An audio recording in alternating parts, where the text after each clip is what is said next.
기도하고 수요 성경 강해 시작하도록 하겠습니다. 거룩하신 하나님 아버지, 오늘도 귀한 시간 우리를 불러주시니 감사합니다. 오늘도 이 말씀들을 통하여 주의 음성 듣기를 원하며, 또 이 말씀을 통하여 우리를 성찰해 볼 수 있기를 원하며, 또 우리의 그 깊은 것까지도 또한 보게 하셔서 우리가 주님을 사랑하되 겉으로만 주님을 사랑하는 것이 아니라 우리의 속 그 깊은 것까지도 진심으로 우리 주님을 사랑하며 섬길 수 있는 그런 귀한 믿음을 더하여 주시옵소서. 무더운 날씨 가운데 우리 온 성도님들 가정들 안전하게 또 건강도 지켜주시고 지치지 아니할 새 힘을 날마다 부어 주시옵소서. 오늘도 마칠 때까지 함께해 주실 것을 믿사옵고 거룩하신 예수 그리스도의 이름으로 기도하옵나이다. 아멘. 자, 오늘 이제 세 번째 책의 이제 일과입니다. 우리가 이제 지난 두 번째 책에서 예수님의 그 가르쳐 주신 비유와 또 행하신 기적들을 가지고 이제 쭉 이렇게 살펴봤고요. 그리고 이제 마지막 그 죽은 나사로를 살리신 그 장면까지 우리가 살펴봤죠. 자, 그리고 이제 이 새로운 책 세 권으로 3권으로 넘어와서 이제 이 복음서의 하이라이트라고 할 수 있는 거죠. 이 십자가와 부활, 이것이 이제 복음의 핵심 중에 핵심인데 바로 그 내용들을 이제 우리가 하나하나 살펴보려고 합니다. 자, 오늘 1과에 대한 서론 부분을 제가 한번 읽겠습니다. 이 과에서는 베다니에서 기름 부음을 받으셨던 예수님의 이야기를 통해 여인의 관대함과 유다의 탐욕 사이의 대조를 보게 될 것입니다. 두 사람이 예수님께 보인 반응은 삶의 모든 부분에서 예수님께 우선순위를 두고 그분께 영광을 돌려드려야 한다는 것을 가르쳐 줍니다. 그들의 분명한 차이를 보며 우리는 마음의 중심을 살펴 예배라는 가시적 행위를 통해 헌신을 표현해야 한다는 사실을 배우게 됩니다. 자, 오늘 본문에 등장하는 이제 우리가 잘 알고 있는 내용이 있죠. 이제 식사하는 그 자리에 한 여인이 나타나서 예수님의 머리 위에 이제 그 기름을 향유를 붓는 그런 장면입니다. 여기에 관해서 이제 그 주위에 있었던 제자들의 반응, 특별히 그 가운데서도 가룟 유다의 그 반응과 이 여인의 이 헌신의 모습들이 굉장히 대조가 되고 있는 것이고요. 이것을 통해서 정말 우리가 하나님을 또 우리 예수님을 섬긴다라고 하는 것, 거기에 대해서 우리가 다시 한 번 더 좀 생각해 볼 지점이 있다라고 하는 거죠.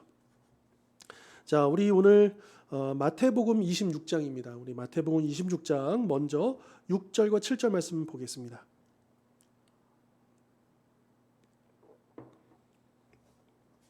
마태복음 26장 6절과 7절 말씀 먼저 제가 봉독하도록 하겠습니다. 예수께서 베다니 나병 환자 시몬의 집에 계실 때에 한 여자가 매우 귀한 향유 한 옥합을 가지고 나와서 식사하는 예수의 머리에 부으니. 자, 이 장면이 이제 오늘 우리의 관점으로는요, 좀 약간 뭐라 그럴까요? 이게 어떤 이 여인이 예수님을 사랑하는 마음을 담아서 존경하는 마음을 달아서 이렇게 머리 위에 붓는다? 이게 사실은 그렇게 이해가 잘 되지 않는 부분이 있습니다. 오히려 오늘날의 관점에서는요, 존경한다 해놓고 이거를 잔뜩 부어가지고 흘러내린다? 이거는 오히려 더 뭐라 그럴까요? 좀 우스꽝스러운 모습이 될 수가 있는 거죠. 자, 그러나 우리는 이 당시의 어떤 사회적인 관습의 눈으로 이걸 봐야 된다는 거죠. 그러니까 오늘날에는 우리는 이제 이런 관습이 없죠. 우리나라에서도요. 오늘날에도 이런 모습은 발견하기 어렵고요. 다만 이 당시에 이제 2000년 전 이 당시에 팔레스타인 지역에서는 아주 귀한 손님이 오면 머리에 기름을 붓는 이제 그런 관습이 있었다. 자, 물론 그럼에도 불구하고 이렇게 향유를 전부 다 잔뜩 이렇게 흘러내릴 정도로 기름을 부은 것은 그 당시의 기준으로도 어떤 일반선을 좀 넘어서는 그런 모습이기는 하다. 이제 요 부분을 우리가 좀 기억하고 또 계속 내용을 살펴보았으면 좋겠습니다. 자, 일단 우리가 성경을 읽으면서요, 성경이 이 진리라고 하는 이 부분을 우리가 이해할 때, 그 성경이 말하고자 하는 그 본질, 어떤 이것이 시대를 초월하고 나라를 초월하고 민족을 초월하고 이제 진리라는 의미이지, 그저 그냥 문자 그대로 이거를 그대로 이렇게 이제 가져오는 것에는 무리가 될 때가 많죠. 예를 들어서 방금 이 장면도요. 우리가 성경을 진리라고 믿다가 하더라도 정말 그렇다고 해서 오늘날 우리가 이 기름, 이 향유를 막 머리에 붓는 이 행위를 반복하지는 않지 않습니까? 그렇죠? 왜냐하면 이 시대에 따라서 이 사회적인 관습이라고 하는 것을 우리가 부인할 수는 없다라고 하는 것이죠. 그러니까 성경에 나와 있는 그 이야기들도요, 그 시대의 산물이고요. 그 시대의 그 어떤 한계 안에서 이야기가 이제 전개되고 있기 때문에 일단 먼저는 그 관점으로 바라보고, 그럼에도 불구하고 성경은요, 그 시대의 어떤 관습에 매여 있다기보다 그것을 반영하긴 합니다. 그러니까 그 시대에 이런 것들이 있었구나를 우리가 추측해 볼 수 있고 또 반영을 하고 있지만, 그렇다고 해서 거기에 얽매여 있는 것은 아니에요. 많은 경우는 이 하나님 나라는 그 한 시대의 어떤 이것을 뛰어넘기도 한다라고 하는 것을 보여주는 경우가 굉장히 많이 있다라고 하는 거죠.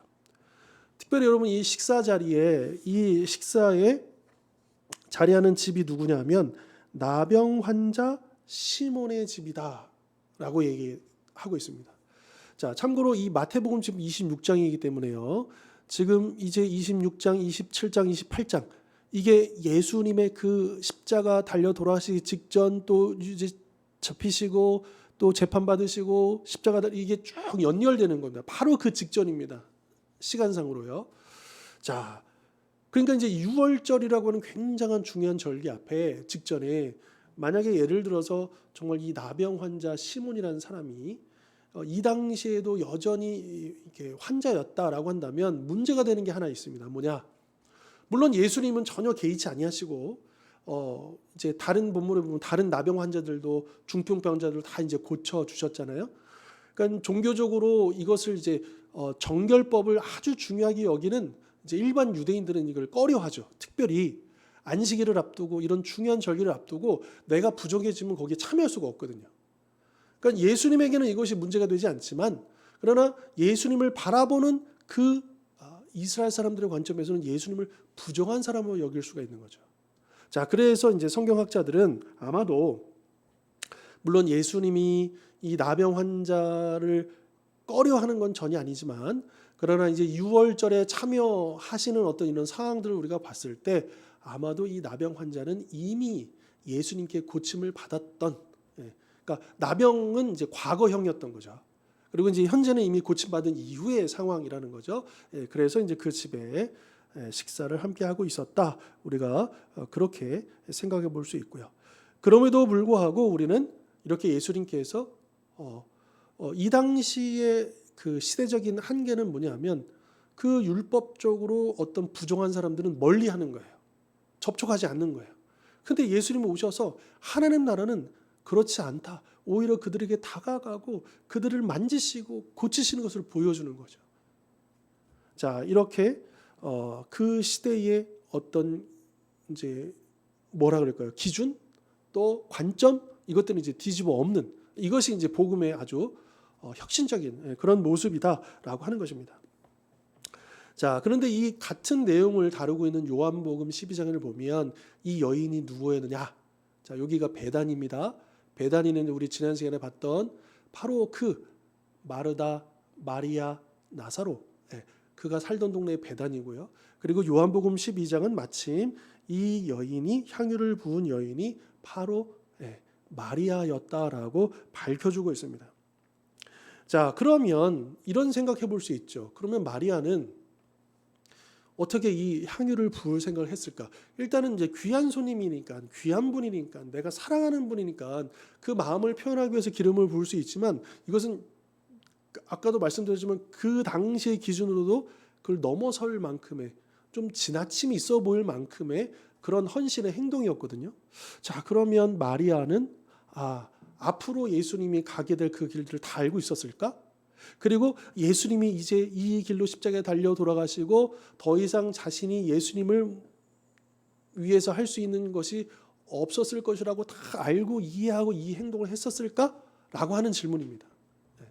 아마도 마리아는 거기까지는 몰랐을 거예요. 아주 구체적으로 예수님께서 물론 예수님의 가르침을 들었기 때문에 예수님께서 인자들에게 잡혀서 돌아가시고 또 다시 부활하실 것이라는 것을 믿었을 수는 있습니다. 하지만 이 마리아가 아주 구체적인 어떤 시간 타임 또 어떤 정황 상황들을 다 알고 이렇게 한 건 아니었고요.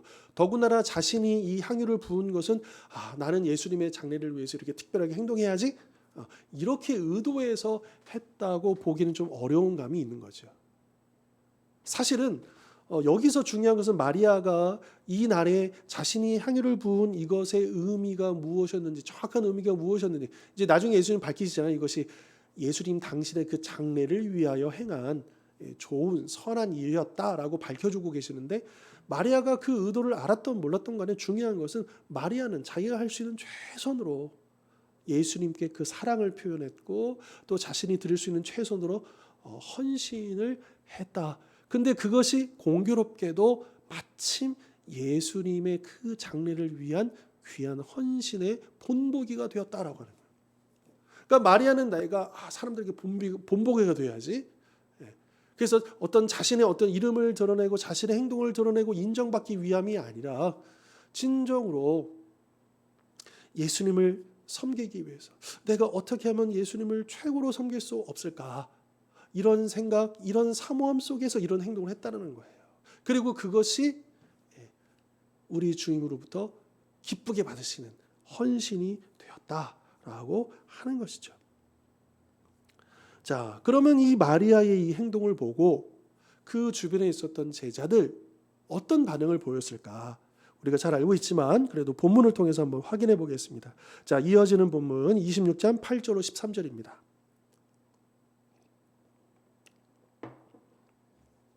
26장 8절부터 13절까지 말씀 제가 봉독하겠습니다. 제자들이 보고 분개하여 이르되 무슨 의도로 이것을 허비하느냐? 이것을 비싼 값에 팔아 가난한 자들에게 줄 수 있었겠도다 하거늘 예수께서 아시고 그들에게 이르시되 너희가 어찌하여 이 여자를 괴롭게 하느냐? 그가 내게 좋은 일을 하였느니라. 가난한 자들은 항상 너희와 함께 있거니와 나는 항상 함께 있지 아니하리라. 이 여자가 내 몸에 이 향유를 부은 것은 내 장례를 위하여 함이니라.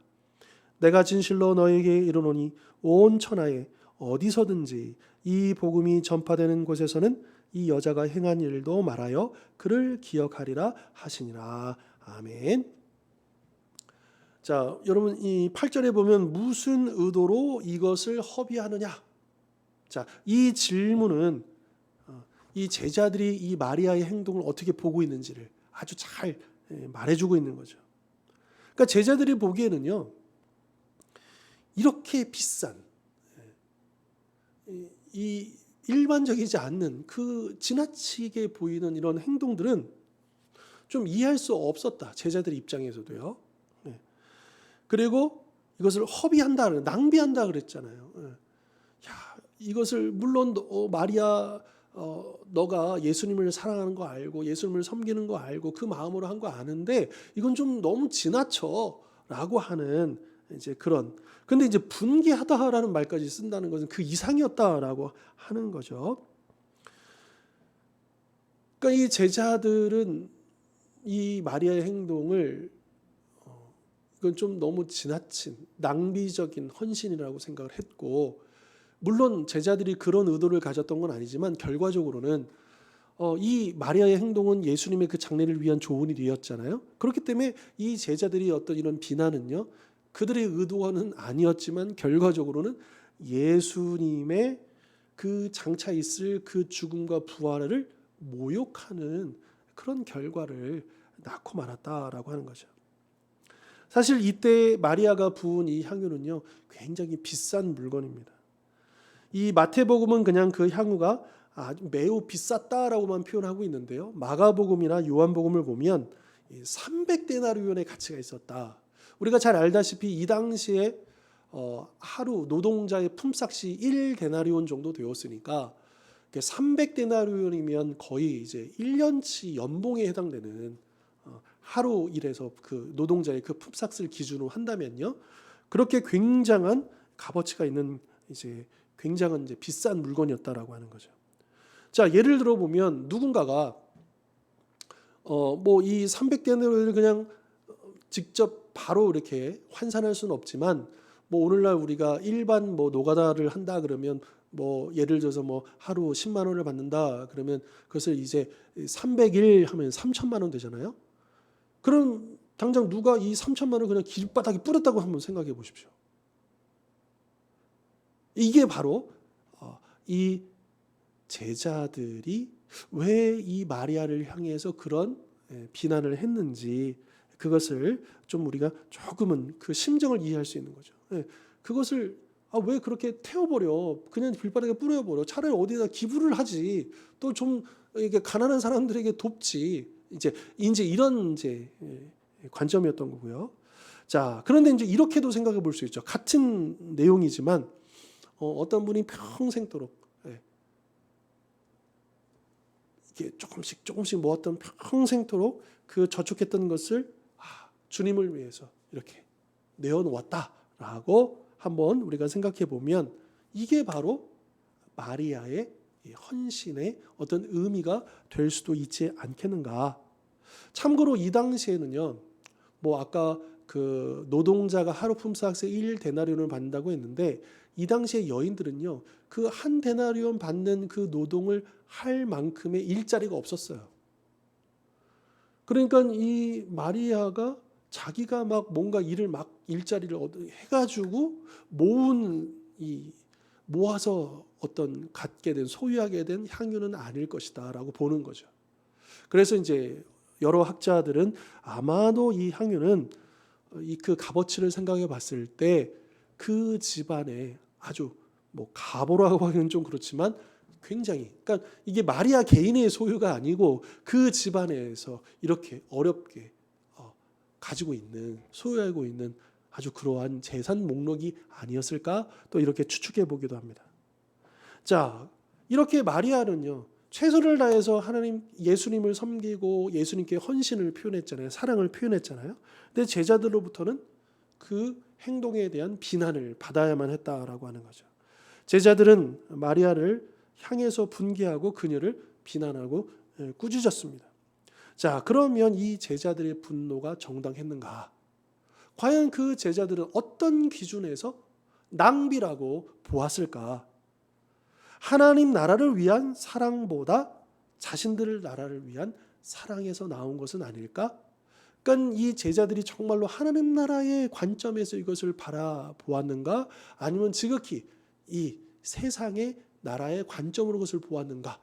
아마 우리는 전자보다는 후자일 가능성이 높다라고 하는 거죠. 자, 그런데 예수님은 어떻게 반응하셨느냐? 10절에 보면 너희가 어찌하여 이 여자를 괴롭게 하느냐? 그가 내게 좋은 일을 하였느니라. 칭찬하셨죠. 자, 그런데 보십시오. 예수님이 또 다른 곳에서 칭찬하신 여인이 있어요. 과부가 있어요. 기억나시죠? 예, 그 성전 앞에서 예수님께서 그 헌금함에 이제 그 헌금하는 것을 이렇게 쭉 보시다가 가난한 과부가 2렙돈 동전 2개를 넣는 것을 보시고 칭찬하시면서 예수님 뭐라고 칭찬하셨습니까? 이날 헌금한 사람들 중에 가장 많은 최고의 헌금을 하나님께 드렸다라고 하는 거예요. 2개의 동전을요. 자, 그런데 여기서는요, 이 마리아는요, 금액적으로는요, 2개의 동전으로는 비교조차도 할 수 없는 어마어마한 금액이 이걸 했잖아요. 근데 이것도 예수님께서 최고의 헌신이었다라고 칭찬하시고 인정하셨다는 거예요. 자, 그렇다고 한다면 결국 헌신이다라고 하는 것. 그러니까 이 과부, 2렙돈을 줬던 과부와 300데나리온의 향유를 부었던 마리아는요. 이게 어떻게 보면 이제 이 양적인 면에서는요. 금액적인 면에서는 극과 극이잖아요. 최소고 최대치고 이게 극과 극이지만 그러나 두 사람 다 공통 분모가 있는데 그것은 뭐냐? 진심 어린 진정한 헌신된 마음으로 그렇게 했다라고 하는 거죠. 그래서 결국 헌신이라고 하는 것은 많고 적음의 문제가 아니다. 얼마나 했느냐 이게 아니고 어떤 마음으로 했느냐. 그러니까 그 동기, 그 의도, 이것이 굉장히 중요하다라고 하는 거죠. 물론 우리가 주님을 위해서 시간이든 물질이든 무엇이든 이왕이면 더 많이 드릴 그런 마음이 당연한 거죠. 우리가 또 그렇게 할 수 있으면 더욱 감사한 것이고요. 그러나 우리 주님이 우리의 마음을 보시는데, 우리의 그 헌신을 보시는데 무엇을 보시느냐? 야, 얼마나 하느냐? 얼마나 많이 하느냐? 이걸 보시는 게 아니다라고 하는 거죠. 우리의 마음의 동기를 보신다. 어떤 마음으로 그 행동을 하는지, 그 헌신을 하는지 보신다라고 하는 거죠. 여러분, 우리가 이것을 결코 놓치면 안 됩니다. 자, 이것은 단지 헌금만의 문제가 아니라 우리가 하나님을 예배할 때도 우리가 정말로 이 예배에 나와서 하나님을 섬길 때에, 예배할 때, 경배할 때 과연 어떤 동기와 마음으로 우리가 예배하는지도, 그리고 우리가 예수님을 믿고 주님을 따르는 데 있어서도요, 여러분, 이 당시에 이 여인이 예수님을 따르던 목적, 제자들이 따르는 목적, 그 가운데서도 이 가룟 유다, 이제 보겠지만 이 가룟 유다가 예수님을 결코 따랐던 의도는 무엇이었을까? 동기는 무엇이었을까? 우리가 이제 오늘 본문을 통해서 한 번 더 생각해 볼 수 있는데요. 그러니까 그 동기요, 우리 마음의 그 숨은 동기를 늘 점검해 볼 필요가 있다라고 하는 것이죠.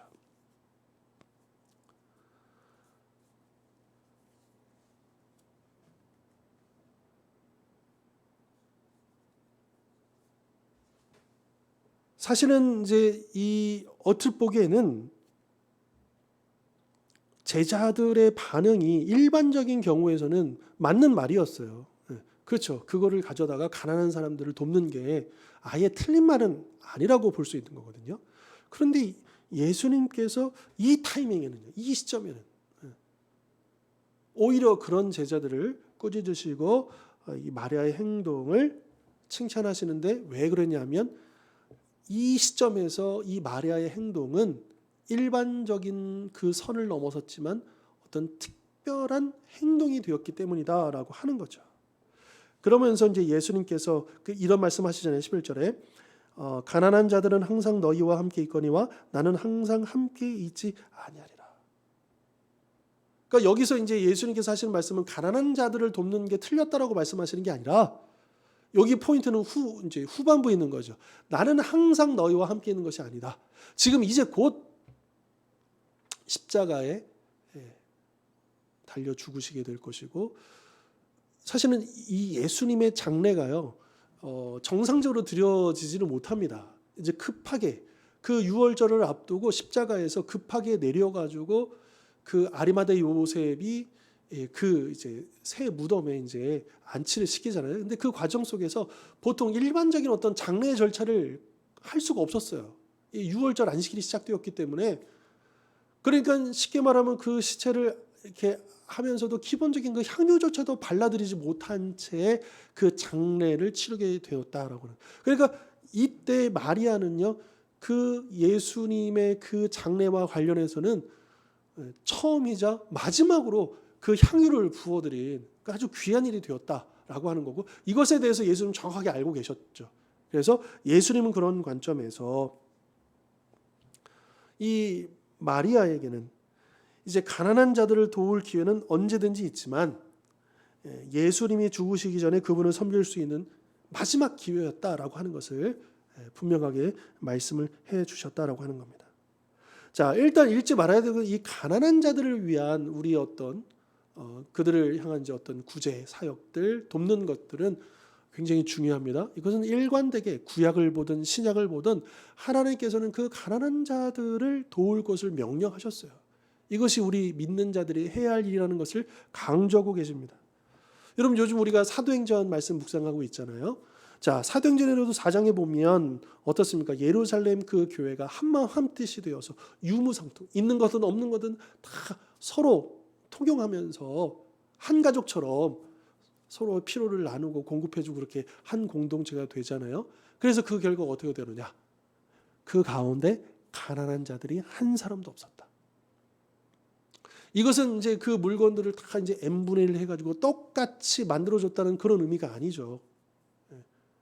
오히려 성경은 뭐라고 하냐면 각 사람의 필요에 따라서 열이 필요한 사람은 열을, 또 백이 필요한 사람은 백을, 이렇게 각각의 필요에 따라서 서로 공급해주고, 또 이 공급을 할 수 있도록 부유한 사람들은 또 여러분 그 바나바처럼요, 자기 밭을 팔아가지고 그 값을 사도에게 맡기면 사도는 그렇게 들어온 그 돈을 가지고 그렇게 구제하는 사역들을 감당해 나간 거죠.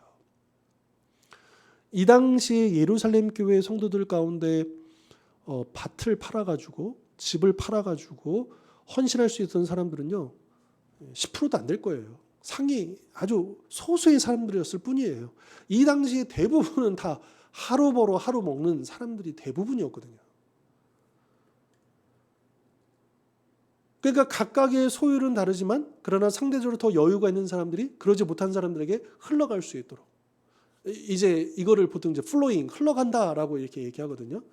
이제 뭐 어떤 이제 선교 단체에서는 이제 이것이 좀 더 뭐라 그럴까요? 자연스러운 어떤 문화처럼 정착이 되어 가지고 이렇게 어떤 이제 모임을 한다든지 누가 어떤 필요가 있다는 걸 오늘 이제 기도하면서 우리가 오늘 이렇게 플로잉 하려고 합니다. 하면 이제 기도하는 가운데 감동을 받은 사람들이 또 자연스럽게 주님을 위해서 내어놓는 이제 이런 이제 문화를 가지고 있는 선교 단체를 제가 본 적도 있는데, 그러니까 이것이 이제 일반적인 어떤 이 교회가 해야 할 일들 가운데 하나다라고 하는 거죠. 물론 이제 이것이 어떤 뭐 의무가 되고 제도가 되고 강압이 되고 강요가 되면 이미 이제 그 의도는 상실되기 때문에 의미가 없는 거고요.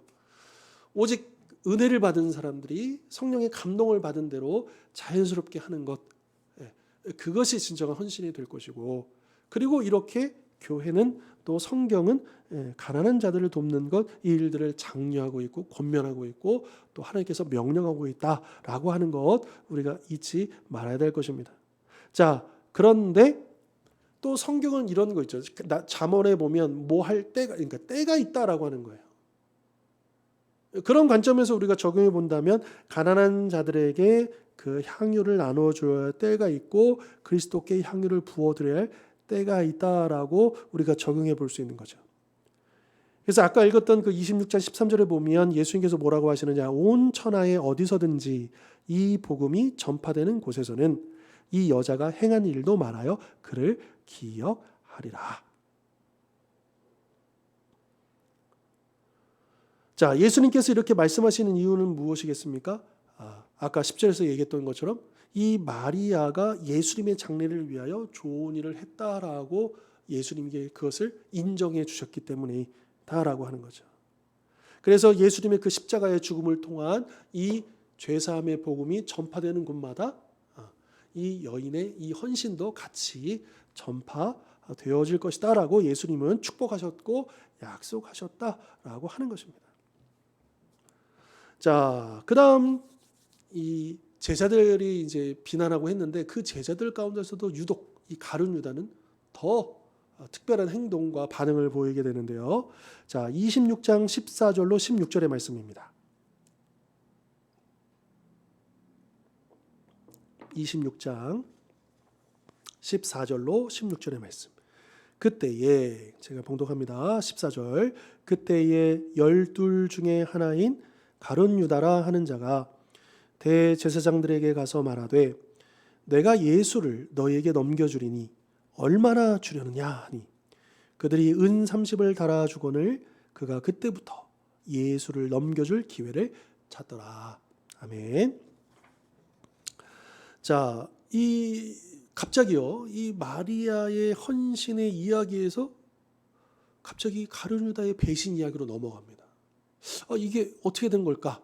그러니까 마태복음은 그냥 갑자기 상황이 확 이렇게 달라진 이제 이런 장면을 보여주고 있는데, 요한복음을 읽어보면 이제 그 왜 갑자기 가룟 유다가 이런 행동을 하고 있는지 그 배경을 마리아의 사건 속에서 이야기를 해주고 있어요. 무엇이냐? 이 가난한 자들에게 이 300데나리온을 팔아가지고 가난한 자들에게 나눠주는 게 마땅하지 않겠느냐, 그 말을 했던 사람이 구체적으로 누구냐? 마태복음은 제자들이 그랬다. 이게 포괄적으로 설명을 했지만 요한복음은요. 그것을 구체적으로 말한 사람이 누구냐? 가룟 유다라고 밝히고 있어요. 그러면서 가룟 유다는 돈궤를 맡은 자로서 회계 담당자로서 원래 평상시에도 그것들을 개인적으로 따로 취하는 어떤 일종의 도둑이었던 거죠. 어떤 이제 이런 부분에 대해서 요한복음은 조금 더 날카롭게 지적을 해주고 있다라고 하는 겁니다. 즉, 이 마리아의 행동을 비난하는 데 있어서 주도적인 역할을 하는 것이 가롯 유다였다라고 하는 거죠. 그러니까 이 가룟 유다는 사람을 향한 사랑 때문에 정말 이 가난한 자들에 대한 이런 안타까움 그런 마음이 있어가지고 그거 이렇게 낭비하지 말고 가난한 사람께 했으면 더 좋았을 텐데라고 말한 게 아니라 그 돈 자체. 그래서 그게 300데나리 자기 이제 회계 담당 들어오면 또 거기서 일부 또 자기가 뒷돈 챙길 수도 있는 것 아닙니까? 그러니까 그 돈에 대한 어떤 욕심이 있었기 때문이다라고 하는 거죠. 그리고 유다가 대제사장을 찾아가는 그 순간 그의 숨어있던 동기가 고스란히 드러나게 된 거죠. 결국에는 가룟 유다는요. 우리 이렇게 생각해 볼 수 있어요. 가룟 유다가 원래는 그런 사람이 아니었고 다른 제자들과 마찬가지로 정말 진실되게 예수님을 따른 제자이지 않았을까? 그런데 어찌다 보니까 그 유혹을 이기지 못하고 이렇게 넘어간 거 아닐까라고 우리가 그렇게 볼 수도 있고요. 그러나 오늘 이 본문의 이제 이 문맥과 흐름 속에서 본다면 이 관점에서 본다면 가룟 유다는 사실 처음부터 예수님을 따랐던 동기가 달랐다라고 하는 것을 우리가 짐작해 볼 수 있는 것이죠. 예수님을 따랐던 것은 무언가 그에게 자기가 무언가 얻을 것이 있었기 때문에 이익이 될 거라고 생각했기 때문에 어쩌면 이것을 투자라고 얘기해야 될까요? 내가 이 사람에게 나의 시간을 투자하고 내가 뭔가를 투자하면 뭔가 나에게 오는 게 있겠지라고 하는 이것 때문에 예수님을 따랐던 거 아니냐라고 우리가 생각해 볼 수 있는 거죠. 자, 이 가룟 유다는 굉장히 똑똑했던 사람 같아요. 그러니까 이제 이 회계 담당을 하고 또 뭔가를 이렇게 잘 처리를 했었겠죠. 그리고 이제 크게 들키지 않고 또 돈궤를 맡으면서도 그 자신의 그 부정이 쉽게 드러나지 않았겠죠. 물론 예수님께서 눈 감아 주신 부분도 있었을지도 모릅니다. 자, 아무튼 이 예수님께서 이제 십자가에 달려 돌아가신 그 이제 후반부에 보면 그 사역의 후반부에 보면 이제 예수님께서 이제 직접적으로 제자들에게 말씀하시기 시작합니다. 이제 인자가 이 종교 지도자들에게 장로들에게 제사장에게 붙잡혀서 죽게 될 것이고 그러나 3일 만에 부활해야 될 것이다. 이 본인이 고난 받으실 그 이야기를 가르치셔요. 그러니까 제자들은 그걸 이해를 못하고 막 이제 좀 당황하기도 하고 뭐 이런 반응이잖아요. 그런데 가룟 유다는 그것을 캐치한 거예요. 이러다가 예수님께서 좀 이렇게 당신의 말씀대로 이렇게 되면 이 어떻게 될까? 벌써 계산기가 다 돌아간 거예요. 더군다나 이건 예수님만 죽는 문제가 아니고 그를 따라가는 이제 내 목숨까지도 이제 나의 이제 자기도 희생당할 수밖에 없는 이거는 본전은 건지지도 못할 뿐더러 그러니까 이익은 고사하고 본전도 다 날아가게 생긴 그 상황을 가룟 유다는 딱 캐치를 해버린 거예요. 자, 그러자 이 가룟 유다는 서슴없이 대제사장을 찾아갔다라고 하는 거죠. 그래서 이 가룟 유다는 어떻게 하면 예수님을 섬길 수 있을까가 아니라 예수님에게서 무엇을 얻을 수 있을까? 그러니까 이 목적을 가지고 예수님을 따르는 예수님을 믿는 사람들의 대표가 될 수밖에 없었다라고 하는 거죠. 자, 우리가 신앙생활하는 목적, 우리가 예수님을 믿고 따르는 목적이 과연 무엇입니까? 우리가 어떻게 하면 예수님을 닮아가고 어떻게 하면 예수님을 위해서 나의 것을 드리고 헌신하고 섬길 것인가 여기에 있습니까? 아니면 어떻게 해서 내가 예수 믿고 뭐가 되고 내가 예수 믿고 뭐가 얻고 달라지고 좋아지고 내가 예수를 통해서 내가 무언가를 얻으려고 하는 그러니까 우리의 그 숨은 동기를 우리는 잘 살펴보아야 한다라고 하는 거죠. 여러분, 마리아의 그 헌신과 이 유다의 배신이 너무나도 대조가 되고 있지 않습니까? 마리아는 예수님을 사랑하고 예수님을 위해서 자기 집의 전부 그 재산을 주님께 드렸잖아요. 그런데 유다는요, 자기의 어떤 그 소망이 있었겠죠. 나름대로 그 탐욕, 자기가 원하는 그 재산을, 그 돈을 위해서 예수님을 버리잖아요. 그러니까 마리아는 예수님을 위해서 자기 것을 버렸지만 유다는 자기 것을 지키기 위해서 예수님을 버리는 사람이었다라고 하는 거죠. 유다와 예수님도 대조가 됩니다. 유다는 자기 유익을 위해서 다른 사람을, 예수님을 희생시켰지만 예수님은 다른 사람의 유익을 위해서 자기의 자신을, 자기의 목숨을 희생하신 분 아니겠습니까? 아까도 말씀드렸지만 유다는요, 갑자기 그래도 잘 따르다가 그냥 유혹에 못 이겨서 이렇게 변한 게 아니다라고 하는 거예요. 갑자기 그냥 마지막 순간에 잘 오다가 발끈해가지고 배신하게 된 게 아니다라고.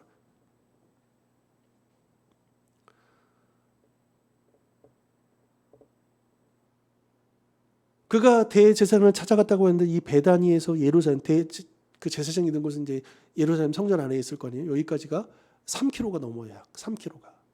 그 한밤중에 그 제사장을 찾아가는 그 가룟 유다의 발걸음을 한번 생각해 보십시다. 거기에 벌써 이 돈을 향한 욕망, 자신의 그 욕망을 채워줄 그 제사를 향해서 달려가는 그 가룟 유다의 그 모습을 우리가 생각해 볼 필요가 있다라고 하는 거죠. 또 이 대제사장들은 얼씨구나, 참 좋았죠. 이 예수님을 존경하고 따르는 수많은 백성들에게 이게 어떻게 하면 예수를 언제 어떻게 잡을 수 있을까 궁리하고 있었던. 그래서 심지어는 이렇게 많은 사람들이 모여있는 유월절에는 하지 말자라고 판단을 내렸던 이 대제사장에게 절호의 기회가 오는 거죠. 내부에 배신자가 나왔으니까요. 그래서 기꺼이 이 대제사장들은 가룟 유다가 원하는 그것을 채워주게 된다라고 하는 거죠. 특별히 누가복음 22장에 보면요, 이때 사탄이 이 가룟 유다의 안에 들어갔다라고 말씀하십니다. 그러니까 이 사탄이 이 유다의 마음에 그 욕망을 더 부추기고 있었다라고 하는 것을 알 수가 있는 거죠. 여러분, 야고보서 4장에 보면요, 우리 이 사람들 안에 싸움이 일어나고 갈등이 일어나고 충돌이 일어나는 그 원인이 뭐냐? 결국에는 다 욕망으로부터, 그러니까 그 욕망과 욕망이 서로 부딪힐 때에 이게 갈등이 일어나고 싸움이 일어나고 다툼이 일어난다라고 하는 거죠. 자, 유다는요, 무엇을 갈망했습니까? 돈을 갈망했죠. 이 대제사장들은 무엇을 갈망했습니까? 권력과 특권, 자기의 기득권을 놓치지 않으려고 갈망을 했던 것이죠. 그리고 사탄은요, 이들을 통해서 사탄은 하나님의 영광이 아닌 자기의 영광, 사탄 자신의 영광을 갈망했던 자이기도 합니다. 사탄도 욕망 덩어리인 거예요. 그러니까 그런 욕망으로 가득 차 있는 이들이 하나가 돼서 예수님을 배반하고 죽이는 데까지 이르게 되었다라고 하는 거죠. 자, 물론 오늘 우리들 중에요, 사탄이나 대제사장들 또 이 가룟 유다 같은 그런 똑같은 동기로 예수님을 지금 믿고 따르는 사람들은 없을 것입니다. 만약에 예수를 믿지 않은 일반 사람들도요, 만약에 이런 식으로 가룟 유다 같이 배신하는 것을요, 어유 잘했다 이렇게 하는 사람은 없을 거예요. 그러나 기억할 사실, 우리 안에는요, 이 욕망이라고 하는 것이 있다. 우리는 그 욕망에 끌릴 수밖에 없는 피조물이다라고 하는 것. 그러니까 이 탐욕과 갈망은 이 사랑과 정욕과 이게 뭐라 할까요? 종이 한 장 차이라고 할까요? 그러니까 우리에게 욕망이라는 것 자체가 없다고 한다면 그것도 정상적인 삶을 살 수가 없는 거죠. 누군가를. 그러니까 욕망이라고 하는 것이 이 하나님의 그 축복 가운데에서 누군가를 사랑하고 또 내가 어떤 목표를 가지고 달려가고 어떤 그런 이제 그렇게 이제 이것이 방향을 잡게 되면 좋은 것이지만, 그러나 이 종이 한 장 차이라고 표현할 수 있는 엉뚱한 방향으로 그 욕망이 이제 발현이 된다고 한다면 이런 이제 일들도 벌어질 수가 있다라고 하는 거죠. 그렇기 때문에 여러분, 우리의 마음에 그 욕망을 잘 관리를 지킬 수가 있어야 합니다. 물론 우리 스스로의 능력으로는 안 되는 거죠. 그래서 이것을, 이 마음을, 우리의 이 욕망을 나를 위하여 발현시키는 것이 아니라 하나님을 위하여 발현시킬 수 있도록 성령님의 조명하심과 성령님의 도우심과 성령님의 온전히 그 성령님께 맡겨드리는 그 일들이 우리에게 필요하다라고 하는 것이죠.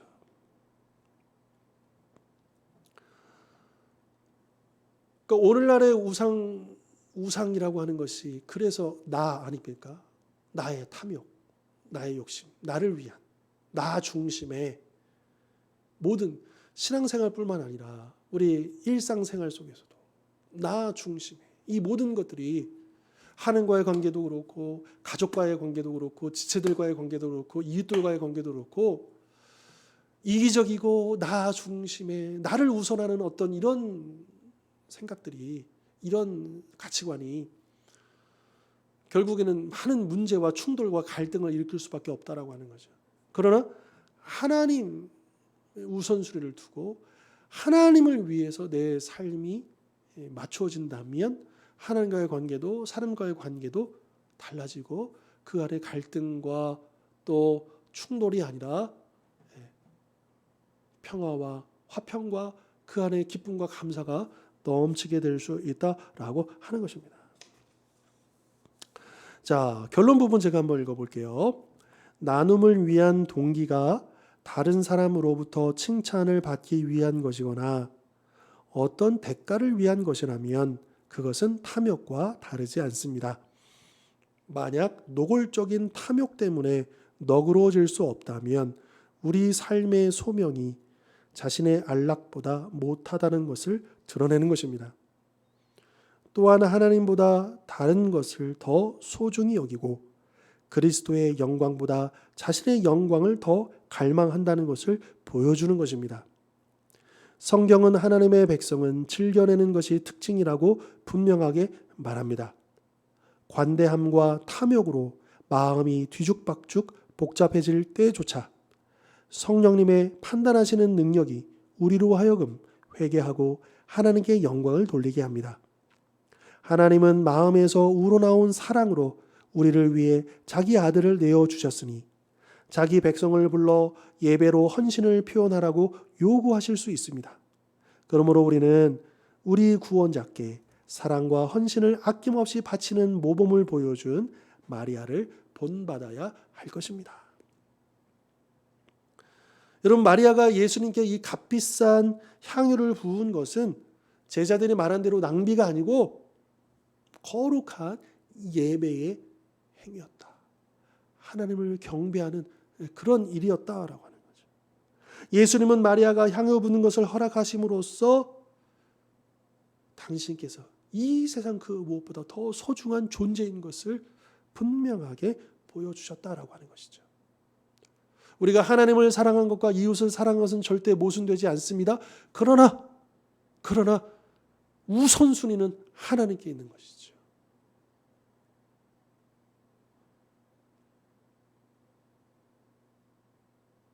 물론 이 하나님께 우선순위를 지닌다는 것이 예수님께서 비난하셨던, 지적하셨던 것처럼 고르반 같은 경우, 그래서 이 고르반을 악용해가지고 이제 고르반 이거는 하나님께 드리는 거룩한 겁니다라고 딱 하면서 자기 부모를 동양하지도 않고 자기 재산을 이렇게 챙기는, 이제 그 당시에 이 고르반 제도를 악용하던 자들을 향한 어떤, 그러니까 하나님을 사랑한다는 명목 아래 가족을 돌보지 않고 이웃을 사랑하지 않은 그 부분들을 예수님께서 분명히 지적하셨는데요.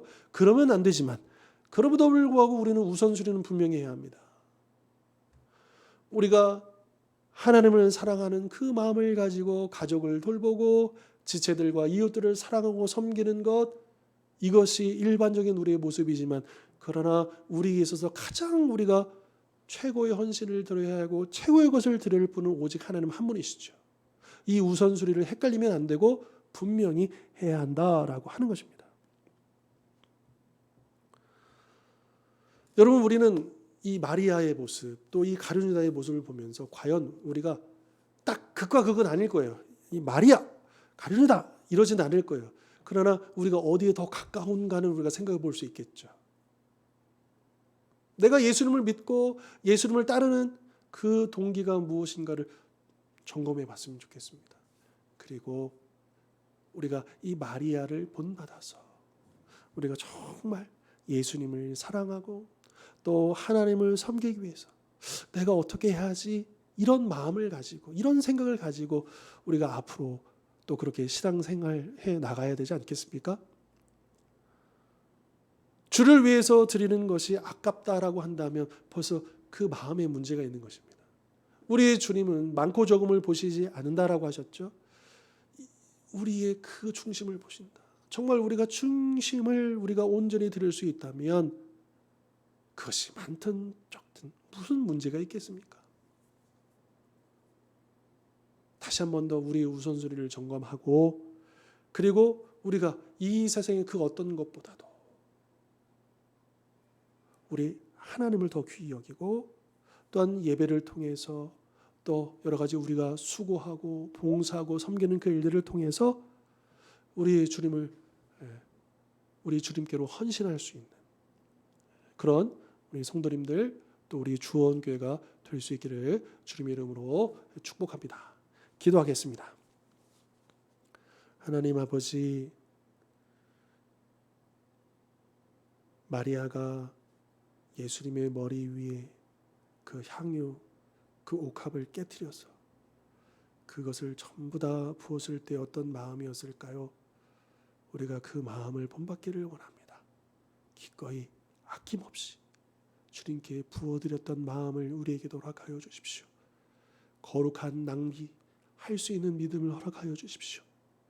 그러나 우리가 주님 앞에 그 우선순위를 드리지만 그럴지라도 이제 그 마음을 가진 자로서 또한 우리 가족과 지체와 이웃들을 섬기는데 또 부족함이 없는, 그래서 하나님 사랑, 이웃 사랑을 또한 온 마음을 다해서 힘을 다해서 성품을 다해서 그렇게 순종하며 나아가는 저희들이 되게 하여 주시옵소서.